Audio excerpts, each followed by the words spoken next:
So, as we've covered in a lot of videos, streaming can be a very expensive or a very affordable hobby. But one thing that you always want to invest money in is your audio setup. But like with audiophile headphones, the goalpost between what is a good baseline and what is the top tier, they kept getting moved further and further. So in this video, we're going to talk about, do you really need to buy an expensive microphone for streaming?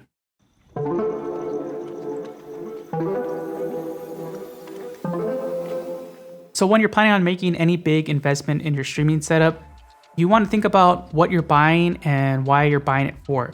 So if you're just dipping your toes into streaming, you're just trying it out, seeing if it's for you, don't go out and buy a Shure SM7B or a Neumann microphone. Just start with whatever microphone you have available. Start with your gaming headset microphone or the microphone on your webcam. People have made whole careers with scuffed microphones. And even if you're experienced and know what you're doing and want to invest more in your setup, don't go buy out and buy MKBHD's, expensive Sennheiser microphone or some $2,000 microphone. Each of these microphones has its own specific purpose. And you need to consider what this purpose is before you purchase something. Just because something is really expensive doesn't mean it's going to work for your setup. And there's no microphone that's universal for all setups. Every different microphone has a different purpose. It's a different tool that does a different job well and the other job very poorly. So let's think about some different scenarios and different microphones you might buy for those scenarios. All right, so now that I've told you that there's no one size fits all microphone, the honest truth is that for most people streaming, the one type of microphone that they need is going to be a dynamic microphone. So what is a dynamic microphone? So there's dynamic microphones and there's condenser microphones, and there's lots of different ways you can go between them, but the easiest way to differentiate them is that a dynamic microphone will not need phantom power. That's like that 48 volt button that you usually see. And a condenser mic will. But more than that, dynamic microphones are really good at rejecting unwanted noise. So, when you're first starting out, even to when you're an experienced streamer, you might not have, the most soundproof areas. Like even me, I don't have some crazy sound treated area. You can probably hear the refrigerator in the back and the cat meowing in the background. But these microphones are really good at rejecting that noise. And the reason for that is, you tend to need to get like right up on them to get the sound, or you need to put a lot of gain in them. So if you're in a noisy area and you just want your voice to come through, dynamic microphones are great. And of course, there's the famous dynamic microphones, the Shure SM7B and the Electro Voice RE20. Pretty much all your streamers now have a Shure SM7B, and the ones that don't have the Electro Voice. Now, you don't need to start with this. Just because everyone has it doesn't mean you need to have it. Now, if you're gonna put a serious investment in your streaming setup, sure, get those. But if you don't have that budget, all you need to do is get some really solid dynamic microphones. So there's the classic, the Shure SM58. It's a $100 microphone. It'll last you forever. It's great. There's the cousin to it, the Samson Q8. This is another great microphone. Now, maybe you don't even want to buy a microphone and an audio interface or a mixer. Maybe you don't even have the budget for all that stuff. There's great USB dynamic microphones. So there is the Shure MV7, which is basically a Shure SM7B, except it's USB. You can even use it as XLR if you want to do, more advanced setups in the future. It's a great choice. There's also dynamic USB versions of the microphones I mentioned. So, the Samsung, there's a USB version of that. So you can get these microphones and they'll last you a long time, and you can really tweak your voice, add VST effects. I have a video about that you can check out and make them sound amazing.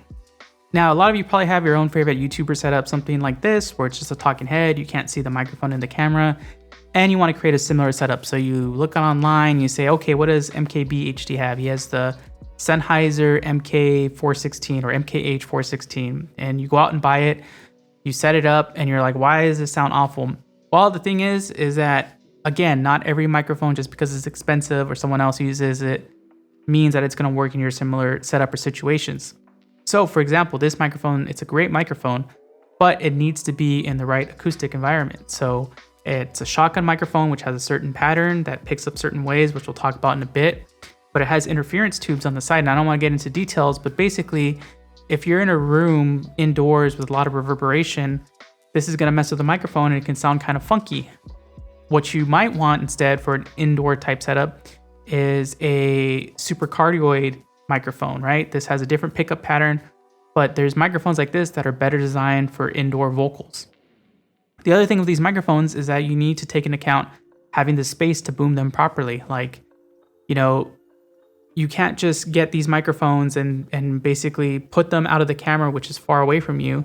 You know, maybe you have like a super wide angle lens and just be like, okay, it should pick me up fine. You know, there's still physics to it. The microphone still has to be as close as possible to you to pick up your voice and not everything else going on in the room.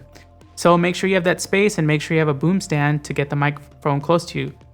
If you don't do that, then you have to make a sacrifice. Then you have to make the microphone, you know, get right up next to you on your desk, and it's got to be in the camera frame.